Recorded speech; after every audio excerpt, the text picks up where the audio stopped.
Señoras y señores, muchas gracias, señor presidente y junta directiva, por su invitación, y gracias también de manera particular a nuestro común amigo don Isaías García Monge, mi amigo y paisano de Tierra de Campos, que sin duda ha tenido una influencia decisiva para que yo esté aquí y pueda hablar de don Marcelo. Muchas gracias a todos por su presencia. Comienzo con las palabras de un sermón pronunciado en Valladolid el año 1949. Hace unos minutos ha pasado por delante de la puerta de esta iglesia el féretro que llevaba los restos mortales de un hombre muy ilustre, insigne servidor de España, camino del cementerio de Nuestra Señora del Carmen, donde su cuerpo espera la resurrección definitiva. Pidamos a la Virgen de las Angustias que acoja en sus brazos de madre el alma del afinado y la presente ante Jesucristo, juez de vivos y muertos, e interceda para que sea con él misericordioso, le perdone sus pecados, le premie sus buenas obras y le conceda el descanso eterno.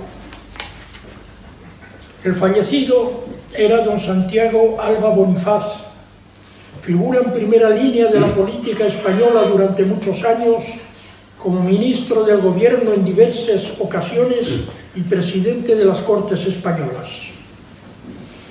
El orador sagrado que pronunció estas palabras era un sacerdote llamado Marcelo González Martín, joven entonces canónigo de la Catedral Metropolitana de Valladolid, que estaba predicando un triduo en la iglesia de las Angustias los días 9 al 11 del mes de abril de 1949.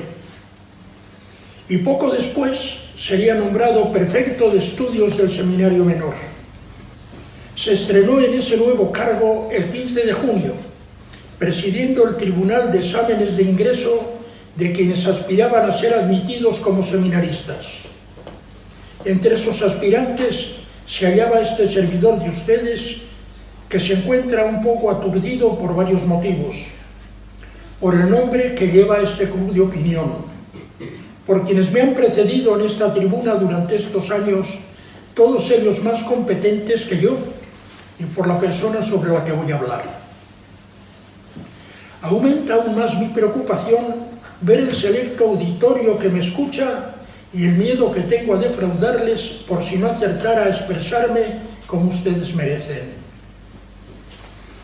Intento vencer estos temores confiando en su benevolencia y en el cariño que muchos de los presentes conservan hacia la persona que va a ser el centro de mi disertación, el cardenal don Marcelo González Martín, conocido por todos sencillamente como don Marcelo, a quien muchos de ustedes conocieron en persona. Otros han oído hablar de él o sencillamente desean conocer lo que hizo y dijo este sacerdote ejemplar que nació en Vilanubla el año 1918 y falleció en Fuentes de Nava, Palencia, el año 2004. Y entre los ministerios eclesiásticos que desempeñó fue canónigo de la Catedral de Valladolid y cardenal primado de España. Retrato literario de don Marcelo.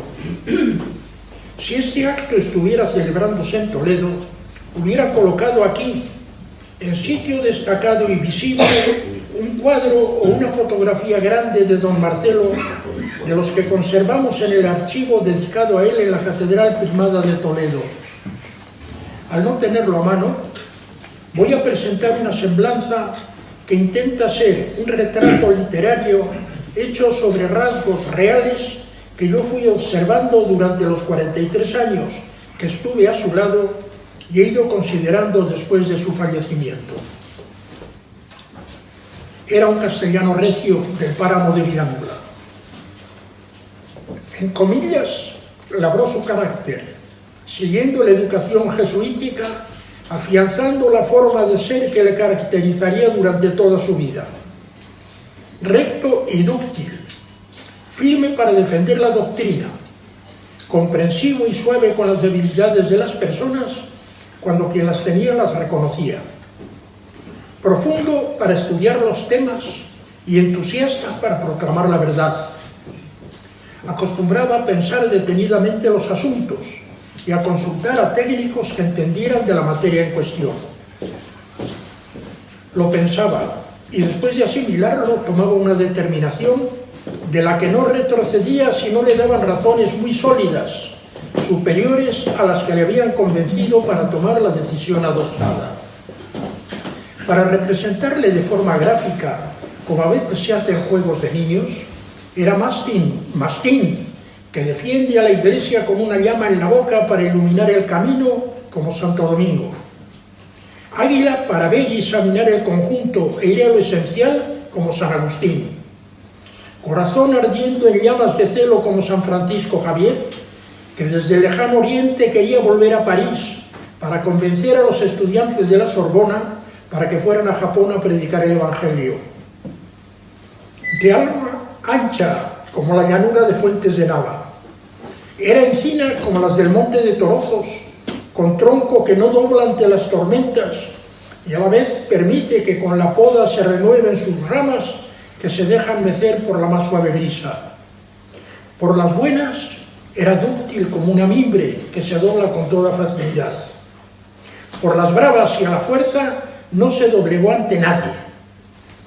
Cuando alguien le abría el corazón con sinceridad, era extraordinariamente comprensivo, a veces demasiado blando. Solo ante una cosa era intransigente y a veces hasta la dureza, con la mentira. Si se daba cuenta de que alguien quería engañarle o jugaba sucio, le resultaba muy difícil volver a entenderse con él. Trabajó con ahínco desde joven para formarse como preparación para servir a los demás. Fue generoso para gastar su vida por todos y se afanó constantemente para conseguir dinero de unos y de otros para ayudar a los que más lo necesitaban. Vivió siempre con una digna austeridad y murió sin haber tenido nunca vivienda propia, él que había hecho más de 800 viviendas para personas necesitadas y dejando en el testamento 4.872 euros como ahorro de toda su vida. Con autoridad civil fue siempre noble y leal colaborador, sin perder nunca la libertad que como ciudadano y sacerdote consideraba irrenunciable para reclamar la justicia, la libertad y el respeto que todos como personas merecemos. Amó de corazón a España y con pasión y entusiasmo que nunca disimuló a Castilla y a sus gentes, a las que siempre calificaba como honradas, austeras y trabajadoras. Arraizado en su tierra, fue de mirada abierta a todo el mundo. Tuvo una cualidad admirable y muy difícil de conseguir, y yo diría que imposible de alcanzar sin una gracia especial de Dios, la facilidad para perdonar y olvidar. Llevó siempre dos amores en el alma, fueron Jesucristo y la Iglesia depositaria de la herencia de Jesucristo, y en otro plano España, la patria común.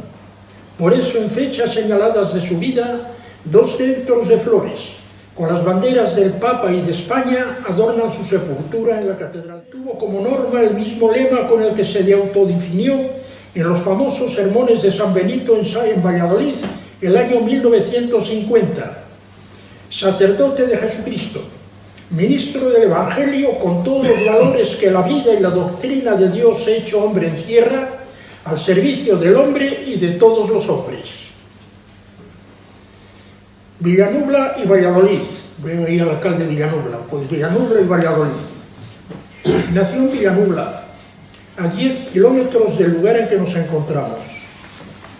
A los 2 meses quedó huérfano de padre. Su madre sacó adelante con grandes trabajos a él y a su hermana Angelita, que tenía 14 meses más. A los 11 años ingresó en el seminario de Valladolid, donde cursó Humanidades y Filosofía. Entre los 15 y 16 años tuvo una fuerte crisis y estuvo a punto de dejar el seminario. Le salvó la vocación un sacerdote muy conocido entonces en Valladolid, don Ildefonso Rodríguez Villar. que le orientó y le facilitó su paso a la Universidad Pontificia de Comillas. Allí se trasladó junto con su amigo y condiscípulo Modesto, don Modesto Herrero, a quien muchos de ustedes han conocido. Hizo un curso dedicado a perfeccionar los estudios de humanidades que era obligatorio para todos los que iban de otros seminarios. Este curso fue decisivo para la vida de don Marcelo. Serenó su espíritu y se encontró con un tutor, un maestrillo jesuita muy joven, Rutilio Martínez, que enseguida descubrió sus cualidades extraordinarias para la literatura y la predicación. Le orientó, le impulsó y le abrió horizontes que le sirvieron para toda la vida. Cursó los 4 años de teología con excelentes calificaciones e hizo una tesina sobre el padre Diego Laínez, que fue considerada por su director como casi tesis doctoral. Nada más terminar sus estudios, fue nombrado profesor de los primeros cursos de latín en el Seminario de Valladolid. Después sería profesor de las asignaturas más importantes de la carrera eclesiástica. Enseguida empezó a ser conocido como predicador distinguido, elocuente orador sagrado, se decía entonces. Hasta ahora es el único que ha predicado 2 veces el sermón de las 7 palabras en la Plaza Mayor de Valladolid y también el único que ha pronunciado 2 veces el pregón de la Semana Santa vallisoletana. Sus sermones en la iglesia de San Benito y en la catedral marcaron hitos importantes en la vida de la ciudad de entonces. Profesor de religión en la universidad, adoptó una gran novedad. Dejó libertad a los alumnos para la asistencia a sus clases y daba a todos aprobado general. Solo tendrían obligación de asistir y examinarse los que aspiraran a tener nota superior. Tuvo tanto éxito en sus explicaciones que tuvieron que trasladar las clases al aula magna porque los oyentes no cabían en ningún otro sitio. Pero sobre todo, su labor apostólica sobresalió en la construcción del barrio de San Pedro Regalado y después en la remodelación del barrio de España, que de ser un suburbio sin condiciones higiénicas ni urbanísticas de ninguna clase, pasó a ser un barrio modelo. 10 días después de lograr que con su ayuda se inaugurara la primera fuente de agua potable en este barrio, fue nombrado obispo. Obispo de Astorga. Atención, las personas que sean aficionadas a los ecos de sociedad, tomen nota de que este día se casaron los reyes de Bélgica, Balduino y Fabiola. Y si tuviera más tiempo, notaría cómo hubo un dato curioso en este asunto. Ese día, don Marcelo recibió una carta del nuncio comunicándole que el Papa le había nombrado obispo de Astorga y le indicaba que en señal de aceptación enviara una respuesta diciendo recibido paquete. Don Marcelo se asustó con esta carta y contestó con un telegrama escueto: no recibido paquete. Llamada inmediata por teléfono de anuncio al señor arzobispo don José García Goldaraz, diciendo que comunicara a don Marcelo que se pusiera en contacto rápidamente con la nunciatura. La actitud de don Marcelo ante este nombramiento merecería, si tuviéramos tiempo, una amplia exposición. Me limito a sintetizar mucho las vivencias que tuvo esos días. Fue don Marcelo a Madrid y expuso al nuncio las causas que le impedían aceptar ser obispo. Leo ahora unas palabras que escribió a mano en unas cuartillas que escribió bastante sobre estos días. Voy a limitar solo a unas palabras. 17/12/1960 a las 10:30. Estoy con el nuncio. Expongo razones en contra. Las obras que llevo entre manos. B. No tener estudios de derecho canónico. C. Carácter independiente. D. Miedo a la responsabilidad. No da importancia ninguna. Insisto yo. Termino aceptando con humildad y con pena. Dice que no debo hablar con nadie, ni siquiera con el señor arzobispo. Al regresar en el tren, vuelve a pensarlo, y al llegar a Valladolid, va directamente a poner un telegrama que dice: Pensado el asunto detenidamente, no puedo aceptar. Escribo carta. Escribe una larga carta preciosa en el fondo y en la forma, que no puedo leer completa por falta de tiempo. Y en ella dice: mi decisión negativa es ahora clara y definitiva, señor nuncio, y de nuevo le ruego que no vea en este lenguaje ninguna falta de respeto. Soy completamente indigno. Me faltan fe y confianza en Dios para persuadirme del aspecto sobrenatural del asunto. Me pongo a pensar en el futuro y no veo más que oscuridad y desconcierto en mi alma. Ni siquiera me tranquiliza la idea de que es el superior quien debe decidir en estos casos. Pienso que hay un reducto último intransferible en cada ser humano al que están reservadas las decisiones de que cada cual debe responder ante Dios. Si ello es una falta de humildad, demostraría también que no soy digno de lo que se me propone. Al fin, tras 9 días de dudas e insistencias, el nuncio le rindió, diciéndole el día 23 de diciembre que fuese a la nunciatura al día siguiente, víspera de Navidad, sin decir nada a nadie, ni siquiera a su hermana ni al arzobispo. Ante esa exigencia, don Marcelo dijo que aceptaba, que no podía aceptar esa condición. El nombramiento se hizo público el día 5 de enero de 1961. Su nombramiento fue muy celebrado en Valladolid con sentimientos contradictorios, de alegría por la distinción que le había hecho el Papa y de dolor porque tenía que alejarse de Valladolid.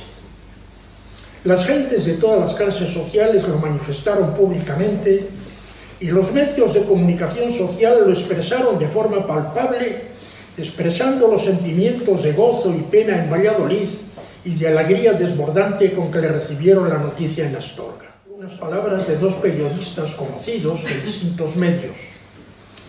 María Teresa Íñigo, directora de La Voz de Valladolid, dijo: todos quieren ir a su casa a felicitarle manifestando alegría, pero no les haga caso, porque cuando salen todos bajan las escaleras llorando porque sienten que usted se vaya.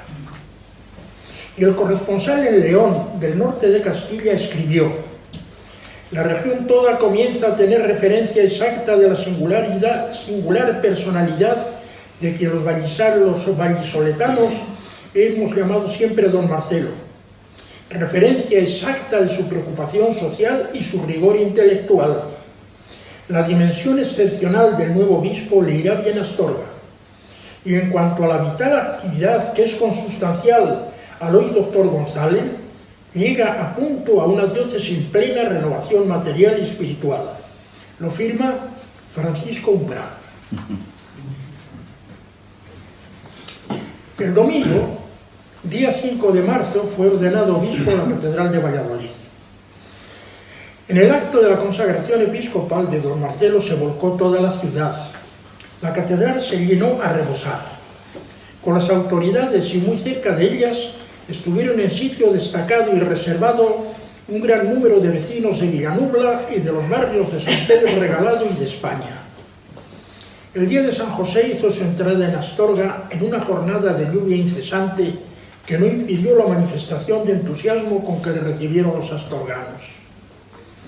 Al día siguiente, don Marcelo fue a Madrid a presentarse ante el jefe del Estado para cumplir lo que señalaba el concordato del Estado español con la Santa Sede y para visitar al nuncio de su santidad y agradecerle las atenciones que le habían dispensado con ocasión de la consagración episcopal.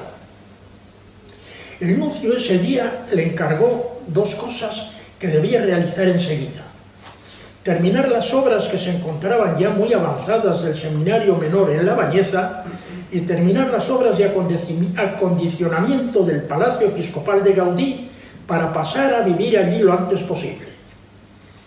Don Marcelo, obispo novato, le dijo que intentaría cumplir esos encargos con la mayor diligencia. El trabajo que desarrolló en Astorga fue arrollador. Antes de que se cumpliera un mes de su llegada a la diócesis, fue a ver al nuncio para darle cuenta de los 2 encargos que le había hecho. El seminario de La Bañeza, le dijo, se inaugurará el próximo curso.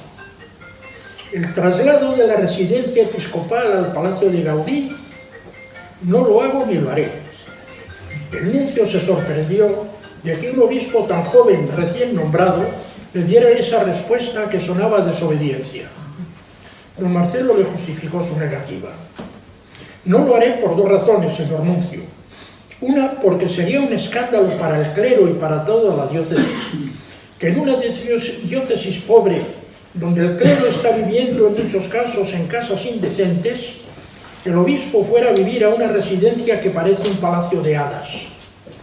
Eso sería escandaloso y echaría a perder toda la obra pastoral que yo intenté hacer. Además, ese palacio no reúne, ni puede reunir las mínimas condiciones para ser habitable, por la distribución de las posibles habitaciones que intentaban destinarse a vivienda. El nuncio lo comprendió y le dio la razón, y a la vez se convenció de que aquel obispo recién nombrado verdaderamente era, como le había dicho antes de aceptar el nombramiento, de carácter independiente y tenía la conciencia muy sólida y rectamente formada. No iba a ser fácilmente manejable. Enseguida organizó reuniones de trabajo y consulta con los 400 sacerdotes que había en la diócesis y se puso manos a la obra con la terminación y puesta en marcha del seminario menor, la construcción de 3 colegios nuevos de segunda enseñanza, la ampliación de otro que ya existía en Ponferrada, construcción y reforma de más de 200 casas rectorales, casa sacerdotal, casas de acción católica en Astorga, Ponferrada y La Bañeza, visitas continuas al Concilio Vaticano II, donde tuvo 7 intervenciones en el aula conciliar, una de las cuales fue escuchada por radio en circuito cerrado por el Papa San Pablo VI, que la presentó como modelo en una audiencia a un grupo de obispos americanos. Esa intervención le puso en el punto de mira del Papa, que desde ese momento empezó a seguir de cerca la vida y la obra de don Marcelo. Durante la celebración de la última etapa del concilio en otoño de 1965, el nuncio Monseñor Riberi fue a verle varias veces al aula conciliar para decirle que el Papa quería nombrarle arzobispo coadjutor de Barcelona con derecho a sucesión. Don Marcelo le respondió siempre que no debían hacerlo, que sería un error y traería malas consecuencias. En este punto me voy a detener porque es esencial para comprender lo que ocurrió a partir de ese momento en la vida de don Marcelo. Barcelona, nombramiento con polémica y resonancia. El concilio se clausuró el Día de la Inmaculada del año 1965. Al día siguiente, los obispos regresaron a sus diócesis. El nuncio de su santidad pidió a don Marcelo que le hiciera un discurso que iba a pronunciar en el Instituto de España con ocasión del nombramiento de Santa Teresa de Jesús, patrona de los escritores españoles. Don Marcelo se lo hizo y el nuncio fue a recogerlo a un colegio religioso que había en la calle Caballero de Gracia, esquina a la calle del Clavel, en Madrid, y le dio una buena noticia, que aunque no le convencían totalmente las razones que le había dado para que no le nombraran arzobispo coadjutor de Barcelona, ya había convenido con el ministro de Asuntos Exteriores que propondrían a otro candidato, que él iba en la terna como relleno, y en Roma siempre elegían al primero, pero que se hiciera la idea de que pronto tendría que salir de Astorga para ir a un arzobispado que probablemente sería Valencia. Don Marcelo le agradeció la noticia y sobre todo que le quitara del primer puesto como candidato para ir a Barcelona. El día 16 de febrero de 1966, al terminar una reunión de la Comisión Episcopal de Apostolado Seglar, vinimos a Valladolid. Don Marcelo pensaba quedarse aquí unos días y iría a Cuenca, a mi pueblo, a ver a mis padres. Al día siguiente salí a dar una vuelta por la ciudad y cuando llegué a la hora de comer me dijo que teníamos que volver por la tarde a Madrid. Don Marcelo se hospedaría en la Nunciatura con todo el secreto, me dijo, y me advirtió que no dijera a nadie dónde estaba él. A las 10 de la mañana del día siguiente, el día 18, le recogimos el chofer y un servidor. Al bajar las escaleras de la Nunciatura, Salía con cara de funeral.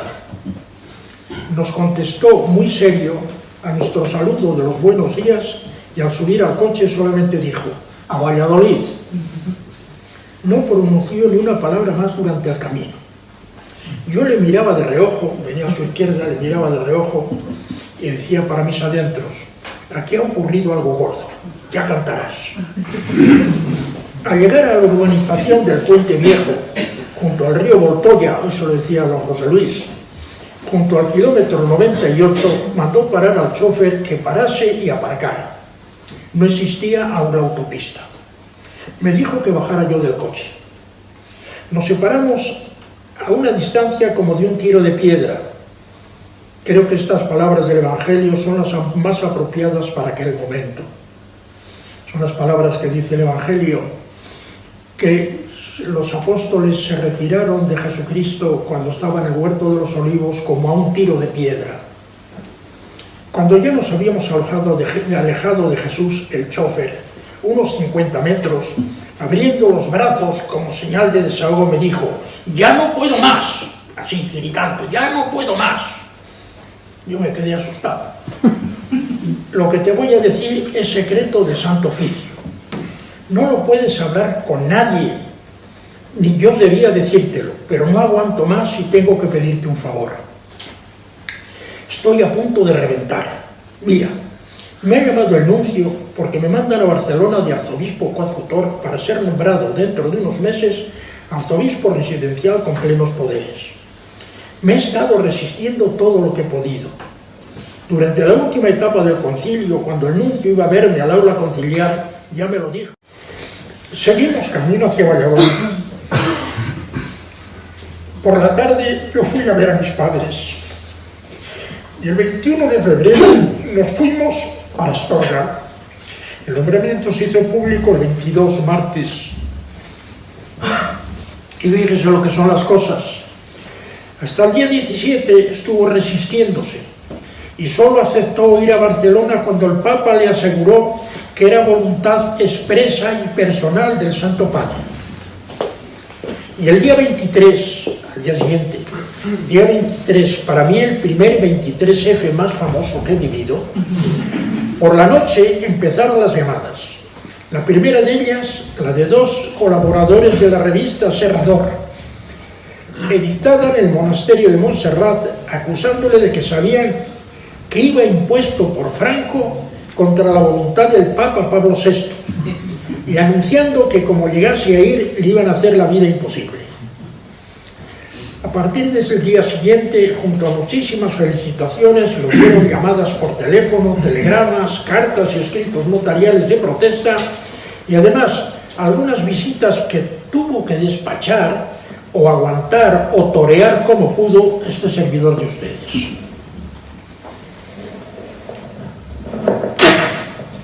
Entrada con división de opiniones.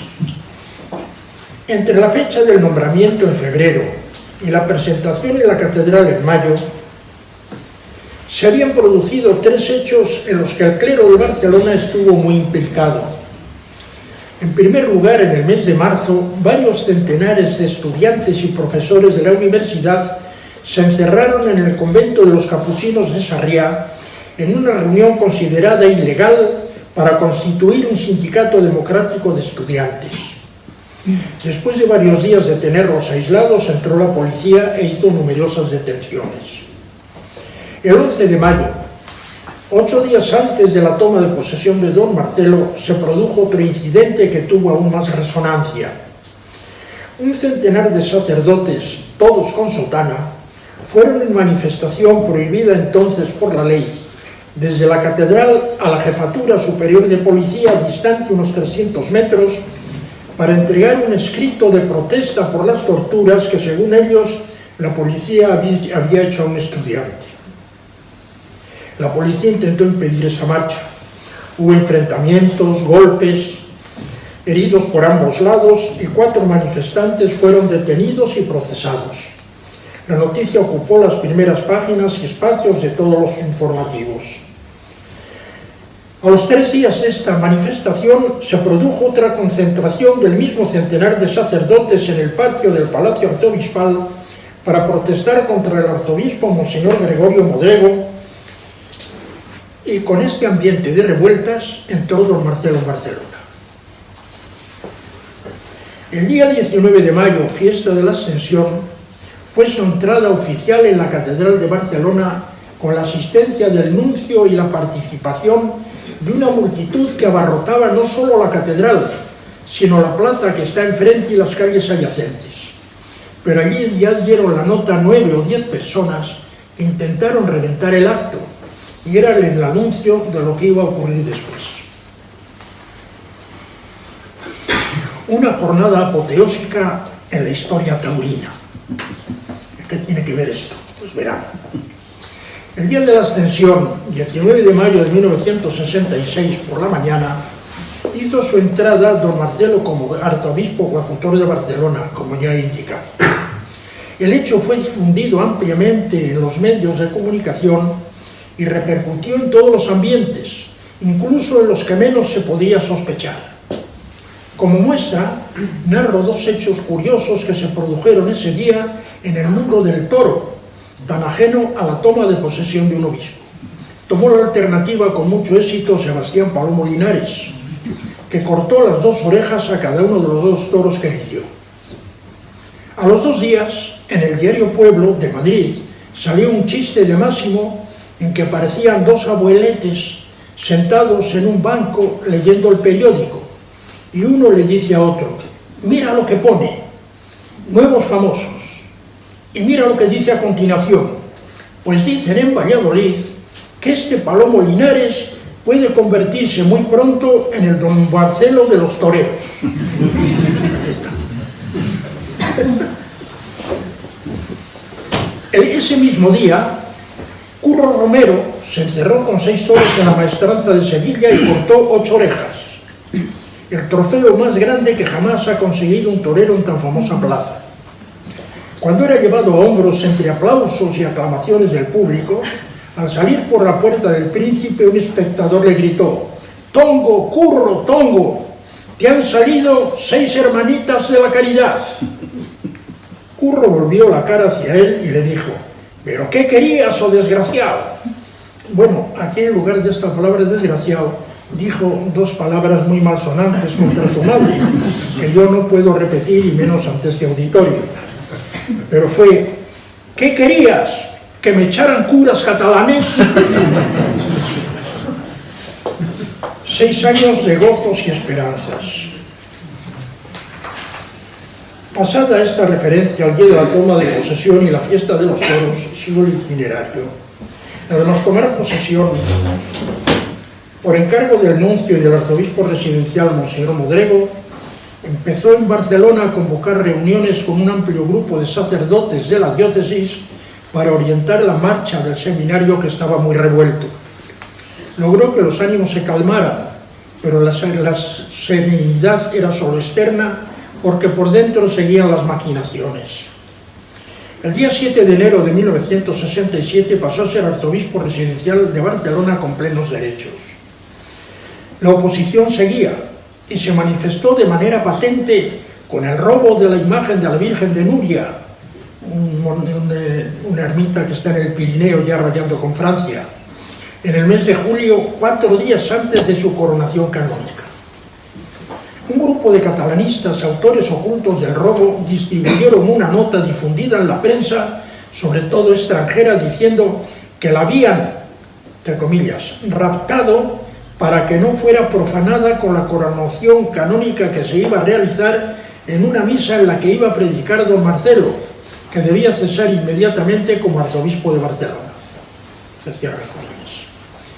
Don Marcelo trabajó con todas las energías, que eran muchas, y con toda la ilusión pastoral. Logró la creación de la Facultad de Teología, una vieja aspiración que fue el germen de la Facultad de Teología de Cataluña. La creación del Instituto de Estudios Pastorales y la del Centro de Estudios de Filosofía. El Consejo Presbiteral y el Consejo Diocesano de Pastoral. Predicó más de 800 sermones. Escribió más de 150 documentos pastorales. Visitó infinidad de parroquias e instituciones.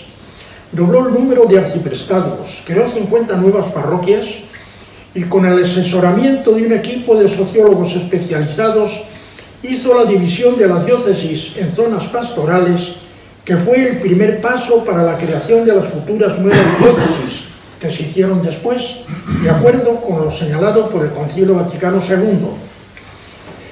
Y sobre todo logró el nombramiento de 4 obispos auxiliares, todos catalanes, para lo que tuvo que hacer innumerables gestiones, incluso con el gobierno. Estos fueron los logros a pesar del tiempo el que le consumían los conflictos, que le creaban grupos organizados, dirigidos por un gran honorable que aquellos años manejaba los hilos en la sombra y que se dieron a conocer cuando llegó la democracia. Ponían dificultades a todo lo que pudiera constituir un éxito de don Marcelo, y lo hacían con medios diversos: manifestaciones en la calle, encierros de sacerdotes en el palacio arzobispal y en las iglesias, con huelga de hambre en la enfermería del seminario, con la tentativa de incendiar una noche el coche del arzobispo y la silla arzobispal de la catedral. Yo dijo a don Marcelo ante el cadáver del arzobispo difunto, con aprobación superior, que solo podía ser la del Papa: haremos todo lo posible para que usted salga de Barcelona y venga de arzobispo a Madrid. A don Marcelo no le hizo gracia la propuesta, porque salir de Barcelona para venir a Madrid era salir de tormenta y meterse en nublado, y se limitó a decir: veremos y esperemos, curran tacue, una frase latina que repetía don Marcelo muchas veces, que las aguas sigan su curso. Sin embargo, a mediados de agosto en Madrid, el sacerdote don Florencio Sánchez Bella, hermano del ministro de Información y Turismo del gobierno, le dijo dentro del coche en que acompañábamos a don Marcelo: yo iba delante en el asiento delantero y lo oí. Me ha dicho confidencialmente mi hermano que le comunique que en el último Consejo de Ministros ya han dado el plácet, el consentimiento, para que usted venga de arzobispo a Toledo. A don Marcelo no le hizo gracia esto, no por Toledo, que sí le gustaba, sino por lo que representaba de interferencia del gobierno y porque la noticia le llegara no por la nunciatura, sino por una tercera mano y además por parte del gobierno, y respondió de forma semejante como lo había hecho con otra propuesta: esperemos y veremos lo que ocurre. ¿Qué estaba pasando entre bastidores? ¿Qué manejos se traían llevándole a él de un lado para otro? Ya entrado el mes de noviembre, el señor nuncio le comunica de palabra que el Santo Padre desea nombrarle arzobispo de Toledo y pide su aceptación. Don Marcelo le respondió que se reservaba la respuesta y le contestaría por escrito, y al día siguiente, 13 de noviembre de 1971, escribió una carta al señor nuncio en la que, entre otras cosas, dice: he reflexionado intensamente en estas horas que pedía vuestra excelencia para poder dar una respuesta más meditada. Mi determinación es aceptar la voluntad del Santo Padre y a trabajar por la Iglesia donde él crea que debo hacerlo. Y después de varias consideraciones concluye la carta: quiero hacer constar que yo no admitiría de ningún modo ser candidato del gobierno para una u otra diócesis en contraposición de los deseos de la Santa Sede. Mi actuación es bien conocida, colaboración digna con la autoridad que no me ha estorbado para decir privada y públicamente, incluso antes de que hablaran muchos obispos, lo que he creído que era un deber pastoral en cuestiones ingratas. Por esto he recibido muchos ataques en escritos y aun en folletos impresos que han circulado por todas partes. Y termina: si yo hubiera de ser obispo en una otra diócesis, más por deseo del gobierno que por el del Santo Padre, prefiero renunciar al ejercicio activo del episcopado e ir a mi casa. A últimos de ese mes de noviembre, don Marcelo fue a Roma para participar en la reunión anual de la Congregación de la Doctrina de la Fe. Al día siguiente de su llegada, sin haber pedido audiencia, fue citado en el Vaticano para tener una entrevista con el secretario de Estado, cardenal Jean Villot, el cual le aseguró que era voluntad del Papa que aceptase el arzobispado de Toledo, que habían tenido que negociar con el gobierno de acuerdo con el concordato, y le transmitía el deseo explícito del Santo Padre. En ese momento, ante estas palabras, don Marcelo aceptó muy gustoso. Ya voy a terminar.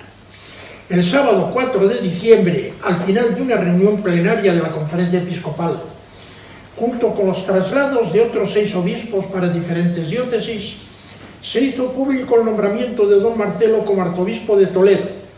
El día 23 de enero de 1972, solemnidad de San Ildefonso, hizo su entrada en la archidiócesis primada, de la que fue arzobispo hasta el 23 de junio de 1995, y después administrador apostólico hasta el 24 de septiembre. Llegó lleno de salud y de ilusión, con plena madurez y mucha experiencia, con 54 años recién cumplidos, y allí trabajó y gastó muy gustoso los últimos 24 años de su vida de obispo. Fue feliz, como buen pastor, trabajó, gozó y sufrió, unido siempre a la suerte de todos sus diocesanos, en particular de los seminaristas y de los sacerdotes a los que quiso con entrañas de padre. Entre los documentos que se conservan en el archivo personal hay uno muy interesante. Es la carta de don Antonio Mesquida Obrador, que tenía mucho trato con el nuncio Monseñor Dadallo, que la escribió el 17 de enero de 1993 a don Santiago Martín, sacerdote y periodista, con ocasión de un artículo que éste había publicado en el diario ABC el día anterior, fecha en que don Marcelo cumplió los 75 años y había presentado su renuncia poniendo la diócesis a disposición del Santo Padre. El señor Mesquida envió copia a don Marcelo y el texto de la carta es largo, y entre ellas entresaco lo siguiente: Madrid, 17 de enero de 1993, señor don Santiago Martín. Me han sorprendido un tanto algunas de las afirmaciones que hace usted sobre el traslado del cardenal González Martín a la diócesis de Toledo. Se lo voy a contar de propia mano, no de cosas que otros me han dicho o se han inventado. Unos años antes de morir el cardenal Dadallo, estaba yo en Roma con mi mujer comiendo en casa del cardenal. En la sobremesa, a bocajarro me dijo: ¿te acuerdas de aquella conversación que tuvimos cuando íbamos a Toledo, referente a si moría el doctor Morcillo, a quién se podía poner de sucesor? Yo le dije: efectivamente, lo recuerdo muy bien. Él entonces me dijo: yo propuse al doctor Giovanni para Barcelona y a don Marcelo para Madrid. El Papa Pablo VI lo aprobó, pero el gobierno de Franco se opuso a don Marcelo porque era demasiado progre, y como el cardenal Tarancón se había hecho muy amigo de doña Carmen Polo de Franco en la época de Oviedo, don Marcelo fue a Toledo y el cardenal Tarancón a Madrid. Puedes decir todo esto cuando quieras y ante quien quieras. Por eso lo digo yo aquí. Otros podrán decir lo que quieran, pero esta es la verdad de lo que pasó. Sí. Por falta de tiempo, siento no poder leer aquí los elogios que le dedicaron en privado y en público los 3 papas con quienes trató como obispo, y sus relaciones con los 5 nuncios con los que trató en su vida episcopal. Del descargo de conciencia, las explicaciones que le dio, o mejor quiso darle, Monseñor Dadallo después de su cese como nuncio en España, y la ejemplar reacción de don Marcelo, que refleja la grandeza del alma que tenía nuestro gran cardenal de Villanueva. No sé si todos en Villanueva serán igual. En Toledo se encontró feliz como pez en el agua. Visitó todas las parroquias, bastantes de ellas repetidas veces, de la extensa diócesis de casi 20.000 kilómetros cuadrados. Sacó adelante el seminario, que estaba a punto de cerrarse, donde se formaron 414 sacerdotes, de los cuales 18 son obispos. A un obispo de Polonia que quería enviar 2 seminaristas a que se formaran en España para ser después capellanes de los polacos en los países de habla hispana, el mismo Papa San Juan Pablo II le indicó que viniera a hablar con don Marcelo y le dijera de su parte que les admitiera en su seminario, que era en el que tenía plena confianza. Con esa recomendación fueron admitidos inmediatamente. Toledo es hoy la diócesis que más sacerdotes tiene por habitante. Ha tomado como protegidas los diócesis de Perú y es la que tiene el clero más joven de Europa. El hecho de mayor importancia de su vida episcopal fue recibir al Papa San Juan Pablo II en su visita a Toledo el día 4 de noviembre de 1982. A modo de resumen, me he alargado demasiado y he abusado de su paciencia, con la seguridad de que dejo muchos puntos de la vida de don Marcelo sin tratar. Algunos de ellos son de gran interés y, una vez conocidos, contribuirían a reforzar los rasgos con que he realizado el retrato interior del cardenal que presenté al principio. Solo mencionar dos. Uno, la pastoral que dirigió a sus diocesanos en noviembre de 1978, las vísperas de votar el referéndum sobre la Constitución española, en que se señalaban 5 puntos muy importantes que creaban conflicto de conciencia a muchos católicos. En ella aclaraba las ambigüedades, omisiones y fórmulas peligrosas que la Conferencia Episcopal no había querido aclarar. Por esa pastoral le dieron, como dicen nuestros pueblos, más palos que a una estera. Si se leen ahora esa nota, podrán comprobar que no se equivocó en lo que dijo y que las cosas que preveía han ocurrido. El otro hecho que no es conocido es la intervención decisiva que tuvo para que Monseñor Antonio Añoveros, obispo de Bilbao, a principios de 1974, no fuera sacado de España contra su voluntad en un avión ya preparado por orden del gobierno en el aeropuerto de Sondica. Hay otros que ni siquiera menciono, pero que no son conocidos y que aparecerán en el libro que estamos terminando, don José Luis Galán, sacerdote aquí presente y un servidor, y que deseamos pueda ver pronto la luz. Conclusión. Para finalizar, les voy a contar una anécdota que quizá les provoque la sonrisa. Por mi parte, si quieren, pueden reírse a gusto, con tal de que el centro de las ironías sea el sujeto paciente de la historieta. Como les dije al principio de mi disertación, el primer acto que presidió don Marcelo como prefecto de estudios del Seminario Menor de Valladolid, el 15 de junio de 1949, no se me ha olvidado la fecha, fue presidir el tribunal del examen de los aspirantes a ingreso en el seminario. Y uno de los examinandos era este servidor de ustedes, que entonces tenía 11 años. Y se ve que el examen me salió muy bien, tan perfecto que casi deslumbré a los examinadores, los cuales acordaron por unanimidad: este chico merece que le escuchemos de nuevo, que vuelva en septiembre. Con un gran disgusto regresé a mi pueblo hecho un mar de lágrimas. Pueden imaginarse lo que pasó. No es que me suspendieran, sean ustedes positivos para juzgar la decisión del tribunal. Me dejaron para septiembre porque querían disfrutar oyéndome de nuevo.